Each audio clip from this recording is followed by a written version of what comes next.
The news for the Browns this morning, Joe Flacco heading back to Cleveland, 4 million guaranteed up to 14. What are your thoughts on this deal? What does it mean for the quarterback room overall? It's certainly been interesting because, when we started this talk all in January, basically my opening premise was I'm not sure if any of us are ever going to be happy because, Mm, the Browns got lucky, ended up with the number two pick. They haven't maneuvered the salary cap this year yet like they normally do, but they easily could have done that.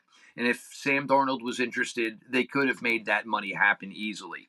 Sam chose obviously Seattle, and a great deal for him after a bounce back year. yeah. So you kept going through all these names, and one of the names we all kind of agreed, and who knows, maybe it'll still happen, was Kirk Cousins. Certainly the Stefanski relationship, but I think the thing that was most attractive, most alluring about Kirk Cousins is what Russell Wilson was last year for Pittsburgh. You're going to get a veteran Yeah. quarterback, ton of experience, and you're going to pay him like $1.2 million for league minimum. And then Atlanta decides they're going to pick up the $10 million option. I mean, they're already on the hook for $60 million, and they're on to another quarterback already. So Yeah. adding the $10 million more, it was really okay. Atlanta, what exactly is your thought process here? And then it's, well, we want a draft choice. So now I have to trade for him. I got to give up capital for him. I actually have to pay him some legit money as opposed to basically just bargain basement 1 point mil and change. And all of a sudden, that attraction really kind of just stalled to none. And then it was, well, maybe I don't want to get traded till I see how the draft plays out, to see what the best opportunity is Yeah. for me. Well, that certainly wasn't something the Browns were interested in. The Flacco talks really picked up at the combine. Joe certainly had interest to come back last year. It would have made for a really awkward situation. With Watson was coming back, he was healthy. One mistake, obviously everybody would have been calling for Flacco after the 23 magical run. Yeah. Deshaun under contract, yeah. But I don't believe anybody ever thinks we're going to see him in any phase whatsoever with the Cleveland Browns again. For me, doing the Joe Flacco thing again seemed weird just because that 2023 just kind of felt like that, you know, May to September romance, and it was really cool. It was really great. But then once, it wasn't a long term thing. And it might not really be a long term thing. You're giving him $4 million guaranteed. He can make up to 13. If he makes up to 13, that means he's playing really well. That means the Browns are probably winning. The Browns will write that check twice. They wouldn't care about it. But you get him in now. You have Kenny Pickett. I think it just got to the point where there were too many variables around, Kirk Cousins, and the Browns just weren't interested. So bringing Joe in here certainly gives a guy who, the system's going to be a little bit different, but knows the system, certainly still has the big arm, and you saw, with Joe Flacco, you saw things within this offense that you did not see with Hmm. most quarterbacks here. He's just got deep ball ability.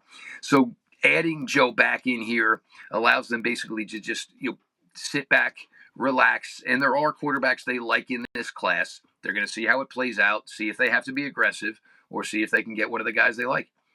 Of all the quarterbacks that are available, if they do go through the draft, because I'm looking more at that 33rd pick rather than the second, if they do go with Carter or Hunter, who do you like for them in that spot? Because honestly, when I look at like a Jalen Milrow, I feel like he would be a really good fit with that team. He's super athletic. He's got a really great arm. Would you see them going with a Milrow, maybe a Jackson Dart at 33? And would they have to trade up at that point to get either one of them? This is kind of where it gets interesting because, obviously with Jalen Yeah. Milrow, you have the relationship with offensive coordinator Tommy Rees. Jalen Milrow's best year at Alabama was in 2023 with Tommy Rees. So it's an easy dot to connect. Both Jalen Milrow and Jackson Dart were on the Senior Bowl team that was coached by one of the Cleveland Browns assistants. Mm. So, they know what they need to know. Obviously, they got under the hood with both of these guys pretty good to this point. Um, Me personally, I don't want to move from 33. I mean, I've told you, I think the Browns need a ton on the skills side of the ball. Yes. You'd like to give something to your defense. You have 10 picks in this draft. Next year, you're going to have to commit to offensive line most likely. So I don't want to have all of a sudden where this is a draft where I need a lot of players and I went from 10 picks to maybe 7. So, asking around, and it thinks a line for it is 3.5 for quarterbacks to go in round 1. I'm hoping it's 3. I would be happy if I could stay at 33 and take either. But I agree with Milrow. First off, when the Browns originally made the transaction for Deshaun Watson, it led to subsequent transactions of Josh Dobbs. Yeah. They drafted Dorian Thompson-Robinson. They had Snoop Huntley in here for a little bit. It told you the Browns were trying to find more athleticism at the quarterback position and kind of build their room that way. Yes, they had Flacco in 23. Yes, they had to go to Jameis in 24. I don't think that was, the vision. I think that was the break glass emergency plan. They just had to Mm. do what they had to do. You hear from people when they speak about Milroe. He's going to go to the draft. He's not guaranteed he's going round one. But what everybody that I've asked said, well, Jalen Milroe, like, he just doesn't really have no in the vocabulary. He grew up, both of his parents were military, so it was a yes, ma'am, Mm. no, ma'am, yes, sir, no, sir type of household. That is the way he has conducted himself in college. Even though he was a quarterback at Alabama, the ego could have grown. It didn't. He's already graduated with he's already got 2 degrees. So, he puts in the work. You saw from the film, work at the combine, his pro day. He's already trying to tighten his leg stance. He's trying to have less whip with his arm. He knows accuracy is an issue for him, but he has the arm strength. He has probably sub 4.4 speed. These are things you're not teaching any quarterback whatsoever if you bring them in. Mm. And I'm not in any way comparing to Patrick Mahomes, but for Patrick Mahomes, when he was coming in the league, it was like, well, we just kind of gotta straighten it up, clean it up a little bit. Yeah. And obviously for Pat, it's really worked. But I mean, if you're telling me I would rather work with, short to mid accuracy improvement as opposed to hoping he has a stronger arm than I think he does, hoping he's faster than And the thing is when you say, hey, well, this kid could have a lot of work in front of him, it seems Jalen Milroe is the type of kid that says, well, he's going to do it or he's going to die trying. How about the Kenny Pickett of it all? Where does he fit into the system, especially if they do end up drafting a quarterback in this year's draft? Where does Kenny Pickett slot into all of this? Is it Joe Flacco, Kenny Pickett, draft pick? I would say it's certainly those two. I would say at the top Yeah. because I think I think the Browns are committed to the fact that, hey, it wasn't Cam Ward, and I think Mm. what they're committed to is, hey, if I got to draft one this year and I got to draft another one next year, that's what we're gonna do. But with Pickett coming over here, and look, the Browns didn't have any high draft capital the year that Kenny Pickett came out. So we don't really have any read on what they felt about Kenny Pickett, because they had no way of obtaining him even if they wanted to. Right. Plus, the Browns, and this has been something they've been doing now for the last few years, with free agency, they seem to be looking for guys who are coming from successful teams. LaDainian Tomlinson a couple of years ago. Mm. Juan Thornhill didn't work out, but came over with 2 Super Bowl rings.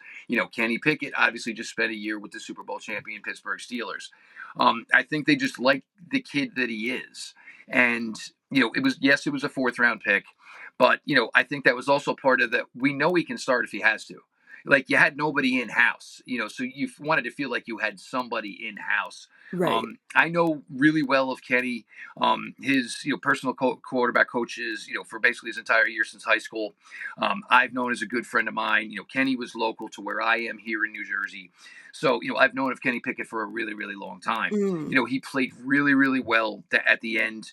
In Pittsburgh, at University of Pittsburgh, I should say. The Steeler thing, it just kind of got weird. And even though he was able to Yeah. come back the end of year 2, they kind of had a good running going. And they were like, well, how are we disrupt it now? This is the quarterback that's led us here. How do we take him in now? Throw in Kenny Cold, hasn't played for a while. I think Kenny and Joe are going to compete. And Mm. I think it's going to be a thing in the summer where whoever they feel is the hot hand is going to get week 1. And look, it could be where it's Joe starts and it's a couple of weeks, what, we're going to go with Kenny. Or it could be Kenny starts, we're going to go with Joe.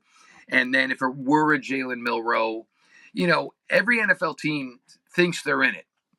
And then you get to like your bye week or week Yeah. 7 and you kind of read the room, read the tone. Are we in it? Are we not in it?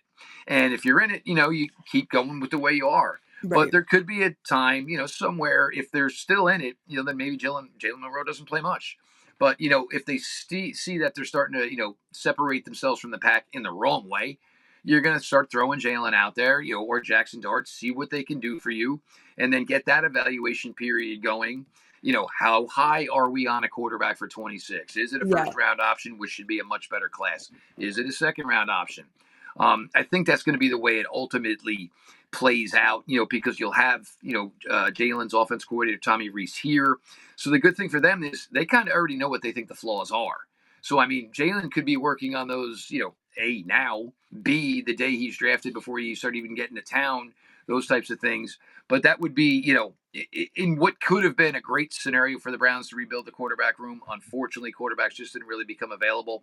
I, Mhm. I think you're going out, you're going into it, I would say, with, one of the better rooms that you could have possibly put together.